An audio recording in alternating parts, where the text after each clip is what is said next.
प्रचाराची धावपळ भरपूर झालेली आहे. आता थोडी शांत करणार आहोत आम्ही, का बरं? कारण भरपूर प्रचार झालेला आहे. जनताही खुश आहे आमच्यापासून. ते प्रस्तावित जे होते वाटते का विकास झालाय? विकास तर आता आमच्या बंधूंनी सांगितलंच विकास किती झाला ते आमच्या वार्डात. बरोबर बरोबर. गाडी रस्त्याने जात नाही, ह्याच्यापेक्षा अजून कोणता विकास पाहिजे? आणि नाली जर पाहिली, नालीकरण काय व्यवस्थित नाही. बरोबर. लाईट जर पाहिला तर संध्याकाळी लागत नाही. इतका विकास आहे आमच्या वार्डामध्ये. मला सांगा, ते बॅनर रोड बनवणार लागले होते का बनवलेत म्हणून लागले होते? नाही नाही, बनवायचे होते पण ते अजून रोड तर बनले नाही, पण ते पैसे कुठे गेले ते अजून काय माहित नाही. पैशाचाच धुराळा आहे आणि आम्ही जनतेच सेवक, त्याच्यामुळे आम्हाला पैशा धुराळाचा नाही, पैशाचाच धुराळा आहे आणि आम्ही जनतेच सेवक, त्याच्यामुळे आम्हाला पैशा धुराळाचा नाहीये. नमस्कार मित्रांनो, मी महाराष्ट्राचा छोटा पुढारी कंचन नरवडे आपला विदर्भ लाईव्ह मध्ये मनपूर्वक स्वागत करतो. आपल्या बरोबर आहेत प्रभाग क्रमांक 16 चे मोहन वाळके सर यांचं प्रथमतः सहर्ष स्वागत करूया आणि डायरेक्ट मुद्द्याला हात घालूया की आता त्यांच्या अजेंडे काय आहेत आणि प्रभाग 16 मधून ते लढतायत, कशासाठी लढतायत आणि मागच्या प्रस्थापितांनी काम केल्यात का नाही आणि पुढे कोण मातबर आहेत, कसं टप जाते निवडणूक, कसं आहे तुम्हालाच माहिती. दिल्लीतलं राजकारण तवाच समजतं पण गल्लीत लय अवघड असतं, कारण भावकी गावकी सगळं सांभाळायचं म्हणलं तर हे काय समीकरण सुटत नाही, कारण आपलंच पाणी कुठेतरी मुरते आपल्याला माहित असतं 100%.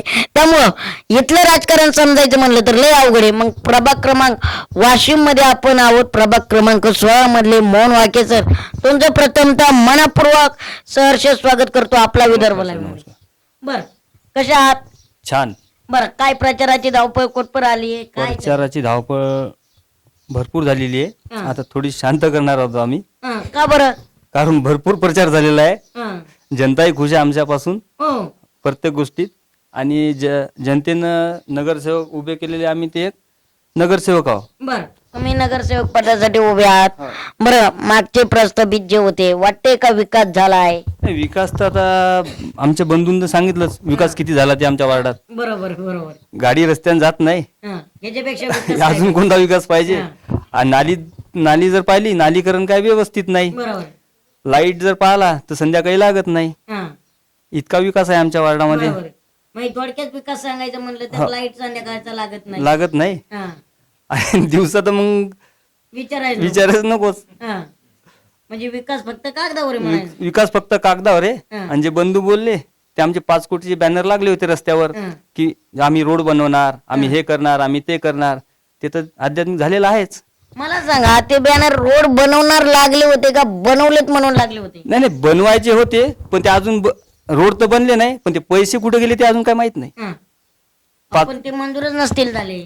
नाही नाही, मंजूर नाही. मग हे पैसा कुठे चालला मग आता इतका? प्रभाग 16चं काय, प्रभाग 16 जे आहेत वाशिम जिल्ह्यामध्ये, सध्या वाशिम शहरामध्ये सगळ्यात मोठा प्रभाग 16 म्हणजे पैशाचा धुमाकूळ विरोधी पक्ष. तुमच्याकडे आमच्याकडे काय आहे? आम्ही सर्वसामान्य जनतेने उभा केलेला नगरसेवक.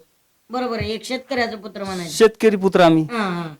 म्हणजे इथं नुसतं पैशाचा दुराळा आहे, पैशाचाच धुराळा आहे आणि आम्ही जनतेच सेवक, त्याच्यामुळे आम्हाला पैशा धुराळाचा नाहीये, पण जनता तर पोट भरून. थोडक्यात म्हणायला हरकत नाही, विकासाच्या मुद्द्यावर निवडणूक होत नाही तर पैशाच्या मुद्द्यावर. पैसा या वर्षी तर 100% या पंचवार्षिक जे हे पैशाची निवडणूक आहे. विरोधात तर दावा करतात की बीजेपी सारखा पैसा कोणाकडे नाही. नाही नाही, पण बीजेपी सारखा पैसा नाही, पण बीजेपीच्या कार्यकर्त्यांकडे ते सर्वसामान्य आहेत ना, त्याच्यामुळे बीजेपीने तिकीट दिलेलं आहे आम्हाला. बरोबर आहे बरोबर आहे. बरं, मला सांगा, आता तुमच्या प्रभागात अडचणी तुमच्या बंधूंनी सांगितलं, पण तुम्हाला वैयक्तिक काय वाटते की ह्या गोष्टी खरंच सोडवणं लय गरजेचं आहे? मला जनतेने संधी दिल्या. पहिल्या टप्प्यात तर आम्ही नगरसेवक आज रोजी जे बंधू म्हणले आमचे की आज रोजी आमच्या सीट फायनल झालेल्या आहेत, कारण जनतेने हा सीट फायनल करून दिलेले आहे. आता भाऊ तुम्ही समोर व्हा, आम्ही तुमच्या पाठीशी आहे आणि परत काही यायचा आमच्या घरी येऊच नका इथपर्यंत काही आमचे बंधू भगिनी म्हणतात. म्हणजे आता तुमचं एकच चालू आहे, लीड किती जास्तीत जास्त लीड न, हे आमचा ध्येय आहे. आणि आल्यानंतर पहिल्या टप्प्यामध्ये मेन रोड आमचा जो 5 कोटीचे बॅनर लागले होते ते रोड बनवण्याचा आमचा पहिला टप्पा तो राहील. फक्त तुम्ही बॅनर लावणार नाही म्हणायचं? बॅनर नाही लावायचे, आम्हाला काम दाखवायचं आहे जनतेला. आम्ही जनतेचे सेवक म्हणून आम्ही तर ते आम्हाला कामच दाखवू आम्ही 5 वर्षात. बरोबर. फक्त सेवा करायची जनतेचं. आमचं 5 वर्ष एक जनतेसाठी समर्पित झालेलं आहे. बरोबर आहे. एक ध्येय आहे आमचे बरोबर. या निवडणुकीमध्ये. म्हणजे 5 वर्ष. बरं तुम्हाला काय वाटतंय किती उमेदवार बाजी मारतील इथं?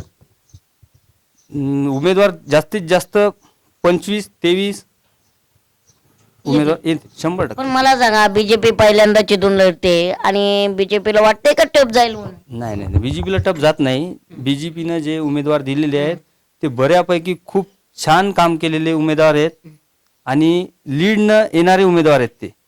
आणि जनतेने उभे केलेले जास्तीत जास्त उमेदवार तेच आहेत बीजेपी मध्ये. बरोबर. हा. भाऊंनी नक्कीच सांगितलेलं आहे की आम्हाला बॅनर लावायची गरज नाही, आम्ही बॅनर लावणार नाही तर आम्ही काम करून दाखवणार आहोत.